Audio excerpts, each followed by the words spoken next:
All right, thank you. Thank you for that great introduction, and thank you, Ty, for having us here. So this panel and this track is called Global Connect. And we could almost change that and call it Global Access. Because as we just heard, whether it's Canada or India or anywhere around the world, what has fundamentally changed in the last several years is that boundaries and borders have been eliminated. The world has become digital first. And the fluency and fluidity of ideas and talent, as well as capital, has permeated the entire world. And so what we want to talk about today is not just where should people be, but how do you actually build a global team? And Richa, as was introduced, the conference has the theme of dream, believe, achieve. And you yourself call yourself a dreamer. The idea of global access and global teams is not a theoretical thing for you, it's a personal mission. And I would love to just start there. Why is that so? Well, first of all, I know we're still trying to settle down here, but of everybody in the room, show of hands on how many are first-generation immigrants? Almost all of them. Majority. Right? Yep. So I think the concept of access, right? Access to opportunities, access to financial services, access to education, food, water, etc., very close to my heart. So I was born and brought up in India, right above the poverty line. And there wasn't a lot of access to anything, no money, flushable toilets, hot showers, right? Those were all luxuries. But there was a lot of access to education, right? So that was my access, my gift. My parents were both teachers, so there was a lot of focus on, education is your ticket out of this place. Yeah. So, and throughout my career, I think that passion has remained, right? So as I look back at the choices that I've made for the companies that I wanted to work for, the kind of jobs that I wanted to do, the concept of access has been the constant, right? So with companies like PayPal, access to financial services, financial inclusion, companies like GE, access to innovation, right, to make day-to-day life better for families and societies. Companies like Castlight Health, right, that was all about access to healthcare. So they had a healthcare navigation platform, and now with GP, it is all about access to global opportunities, right? So it's really about taking the work to where the people are versus bringing the people to the work. So that is very personal to me, this company, the mission, the purpose of access. So yeah, I'm glad we're talking about this topic here. And I think that's a great segue because so many people attending TiE are entrepreneurs, they're founders, they're people who have this unique moment early in the life of the company to define how the operating model is going to scale. It's really hard to change that when you're a 1,000 person or a 10,000 person company. But when you're 10 or 100 or 500, there's this really unique moment where you can shape how are we going to scale? How are we going to differentiate? And we've seen the entire notion of global talent change a lot in the last 3 decades. The 2000s was a lot about transactional relationships with lower cost resources. It was ship work somewhere else. The last half of the 2010s, we saw a big shift to insourcing and nearshoring, and the workers need to be close to the work in order to do it well. And then all of a sudden, the pandemic shattered everything. The notion that you had to be in an office, the notion that you had to respect physically where someone was to do good work. And at GP, and from your vantage point as the CHRO, you have this really unique opportunity to both see what a lot of companies are doing across the world, as well as define GP's destination on how you approach global talent. And I would love to just start, especially for the entrepreneurs and the founders in the room, what does it mean, how should they be thinking about setting up their global operating model as their company scales? So what I'm going to say, it might sound like HR speak, but it's not, right? Either you have a company of 10 people or 10,000 people. I think the element of purpose is very important, right? So either you're big or small, always worry about purpose. Find the purpose of the company. Every company has it. If you have difficulty in finding yours, call me, right? And I'll help with that. So I think starting with that framework of creating purpose and then finding a way to articulating that purpose to your employees and your customers is very important. The second thing I would say is, again, big company, small company, mid-sized company, you've got to define your set of values. Who are you? What does the company stand for? How do your values reflect in your products? How does it reflect in how you deliver services to your customers, right? So create your set of values for what you believe in, and then do a good job in articulating some of those values to your employees and your customers, right? So with GP, I think the purpose is very pure, right? It's all about access. So we have to work not very hard, because we already have that solid purpose that we can go in with. The second, around the set of values, we have been very diligent about creating as well as implementing and communicating our values. So some of the things that we believe in is customers are compass. So always put the customers in the middle of everything that you do. We outshines me. It's a very community-centered company, right? So it's the team over any one individual, right? Hungry can be humble. This area is not easy, right? We are in the employer of record industry, so there's just a lot of complexities in our business model, right? So no one person can ever know it all. So there's always a lot of learning that needs to happen, right? So we value intellectual humility a lot, right? So that's another one of our values. And then big thinking wins, right? So big ideas, big disruptions is all we care about as an HR tech company. And it's just, we have solidified those values, we have documented those. There are no walls to put those in, because we are a remote-first company. So we have to do a much better job in communicating and living those values with everything we do, right? So day-to-day conversations, et cetera. Yeah, and I love that. Those values are not token. It's not be customer-centric. It's customer is our compass. We outshines me. I love that that's really personal. And I wonder if you could expand on that, the leadership component, and how leading in a global environment fundamentally changes. It's not let's walk around the office cubicle, lead by showing up, lead by being present. It takes more effort. It takes a lot different, and you yourself at your company have grown tremendously in just the past few years. So I wonder if you could expand on how you've sort of reinforced that as your own company has gone through hyperscale. Absolutely. I think there's been a lot of work around leadership, scaling the leadership.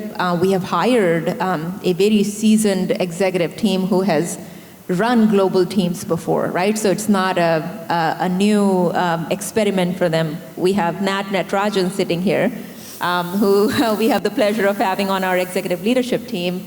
He runs all of our product and strategy and technology in our company. So, leaders bringing those experiences to who we are. Nobody's learning on the job, at least from the leadership perspective.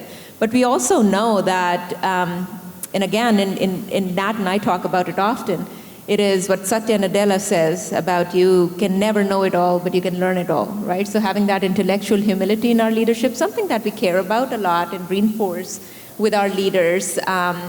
So yeah, that really, really helps. And I think in the remote first world, another thing I want to call out is compassion, right? So it's just having that wise compassion, not just sympathy to say, Chris, you're feeling bad, I feel bad that you're feeling bad, to empathy, which is, I can put myself in your shoes and really experience your pain. What we are saying is, Chris, I see that you're suffering, you're having a hard time. Let's figure out what the problem is. Let's figure out the solution together, right? So building those leadership capabilities where leaders are comfortable enough to do all of this in 2D through a screen, right? That takes a special skill. It's one thing to do it in person, but it's much harder to do it via screen over Zoom. Yeah, and that takes a different level of trust and confidence in yourself, that you're bringing in the right people that aren't going to take advantage of that you don't have to be some hard-line person in order to make people work hard, that you can do that and do good work, be productive, be a high-growth company. Can I just pull on the trust please. element? I think in the remote-first world, trust is everything, right? There are companies that I'm watching that are really having productivity paranoia. If I can't see people, I can't trust they're working. To companies who have engagement paranoia, to say if I have engaged teams, if I have hired well, and they're all engaged, I can trust that they're working. So, taking your thinking from activity output to outcome, right? From productivity to engagement, it helps a lot. And it's all about leadership. Yeah, I love that. And part of what GP does is understanding the complexities of actually operating on a global scale. because whether it's compliance, whether it's technology, whether it's sourcing the talent in a market, there's all these different operational considerations. Right as the pandemic started to thaw, you saw companies like Airbnb immediately say you can work from 90 different countries.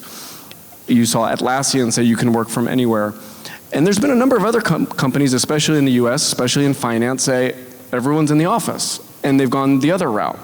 But your company really is sitting at the center of trying to figure out how to unlock global talent. And I would love for you to talk about, from an operational perspective, whether it's as a CHRO or in partnership with your leaders in technology or other disciplines across your organization, what are the operational considerations to actually run a global organization?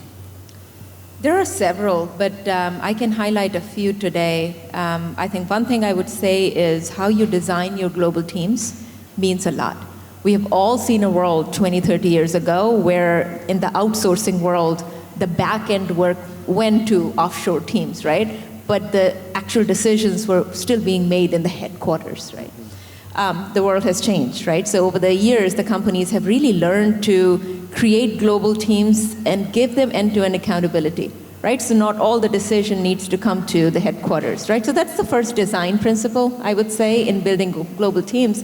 Design it in a way that they are self-sufficient and they can run on their own. They're not waiting 24 hours for somebody else to wake up and then give them instructions. That's one thing. I think the other thing that I want to highlight is communication. Just intentional communication with the team is fairly important, both synchronous and asynchronous, because you can't always talk to people in person, you can't always call them, different time zones. So how do you start to write things down? And as foundational as it sounds, it's actually very difficult for a lot of companies to do. And then the third thing I would say is remote or hybrid or in person. It really, if your company is well run, and if you're tight operationally, you know how you do your planning, how you set your objectives, how you do your prioritization, how you hire people. It actually doesn't matter where people are sitting, right? A lot of times people blame remote work for failures, but it's actually the operational rigor that is missing, and that's why remote work cannot be successful. That's my experience. And I would love to get your perspective on, there's the operating design. How does the operation, what are the disciplines, what are the processes, what are the measures of success, what are the norms and behaviors? And then there's the technological enablement of that. Whether it's sourcing talent that's contingent, whether it's sourcing talent that's going to be along for the ride for a long period of time.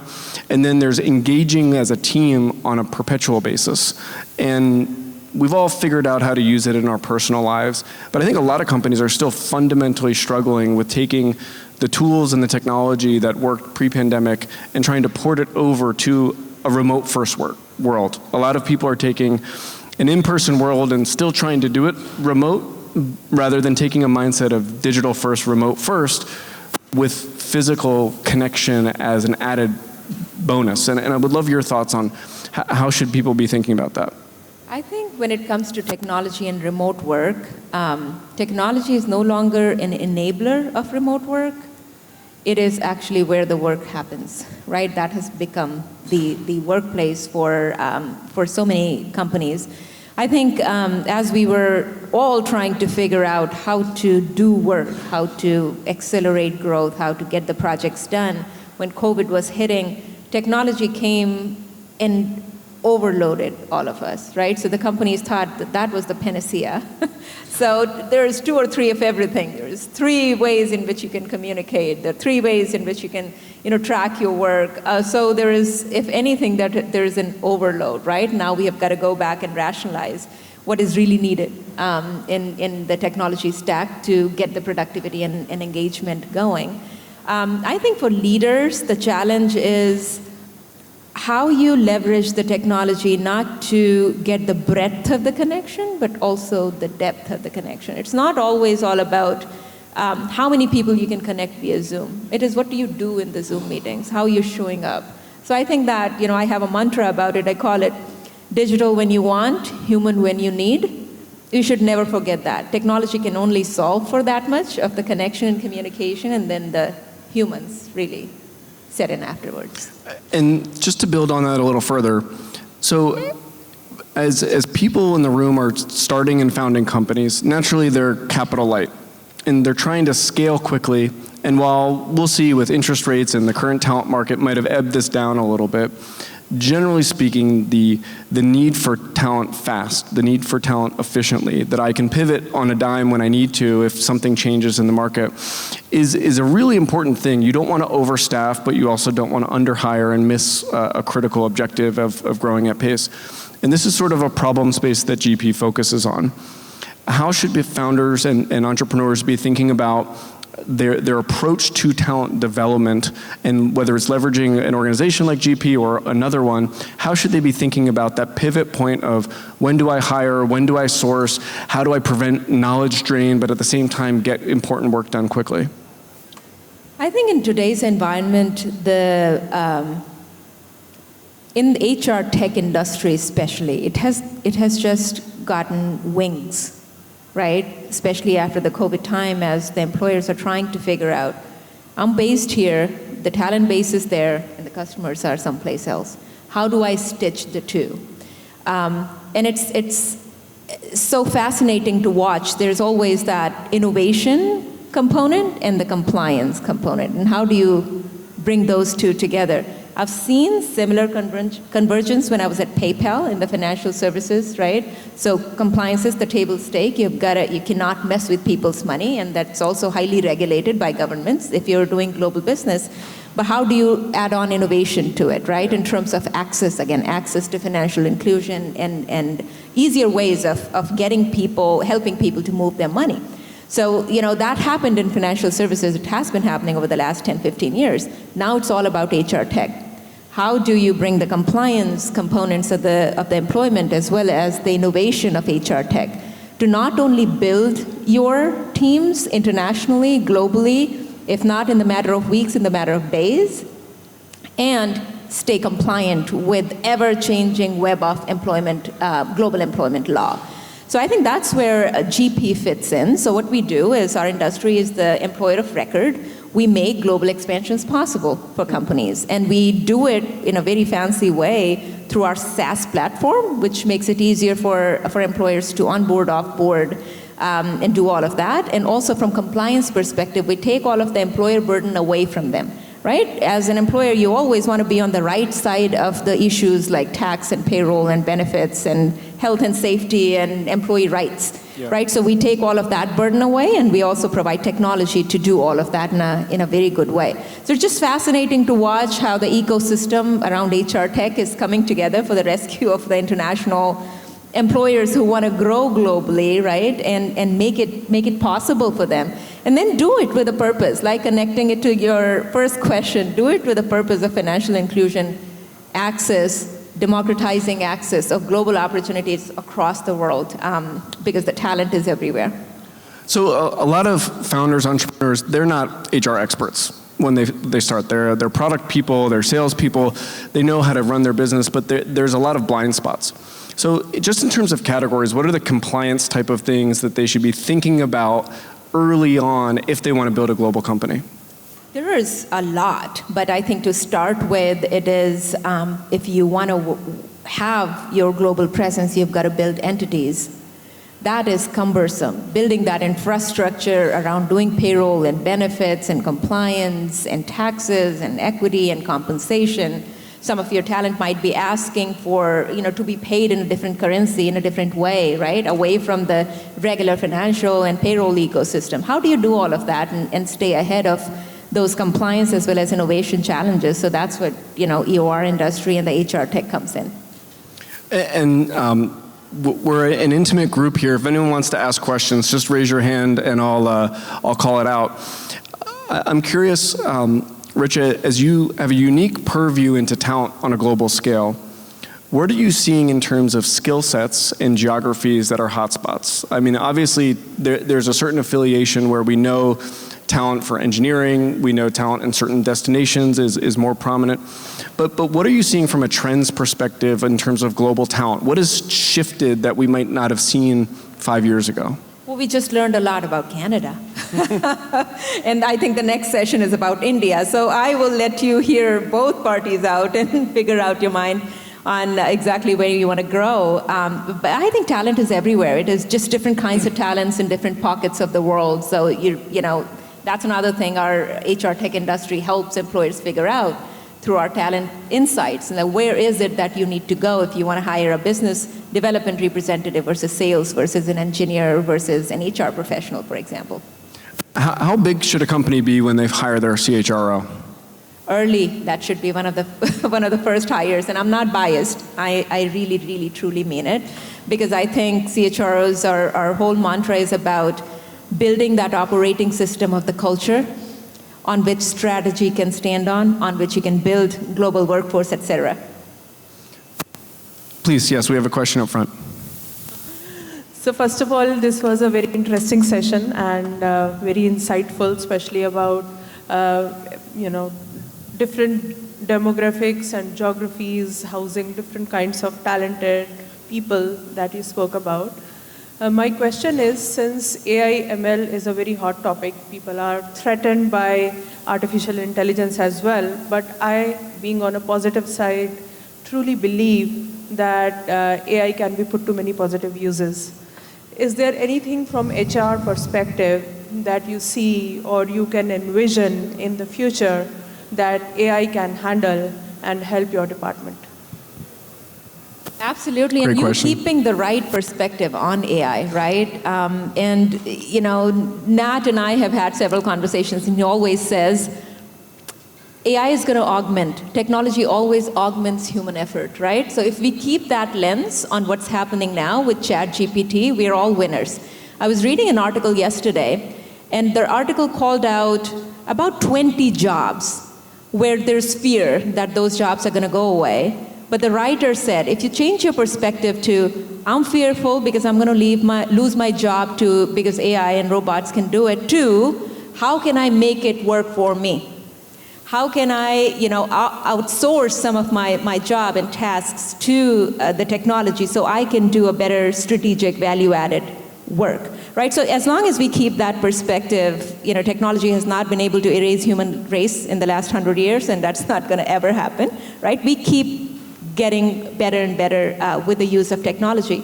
In HR, I think there's several uses, right? So in order of, scanning the market for better talent, writing the job descriptions, creating knowledge bases, right? And providing employee support, just-in-time support and answers to employees on several policies and benefits, et cetera, where a human is not needed. Technology can do that job. I think, there's going to be just marvelous use cases coming up in that area. Excellent. Well, I think that's a great note to end on. So if we recap some of the themes we've talked about, Rich, be a leader. Be purpose and values driven. Define your culture up front. Make sure that you're communicating that and reinforcing that at every step as you onboard talent. Find ways to scale your operations, but be intentional about your organizational design. Make sure that the technology is also intentional to scale and work across the entire world. And as you go through that, make sure that we're thinking about the compliance component, where you can leverage partners to take that off your plate so that you can scale and do it right and spend your time building your company. That's obviously an avenue. But make sure that whatever you're doing, however you're doing it, build the global team right from the start, because it's really hard to put it back in the box if you don't do it at the outset. So Richa, thank you so much for your wonderful insights. Thank you, Chris, and stay optimistic. There are seismic shifts going on, technology, compliance, remote work. So stay optimistic and stay connected with each other. No one person, organization, government knows it all. So let's all lean in and figure this out. Please join me in giving Richa a hand.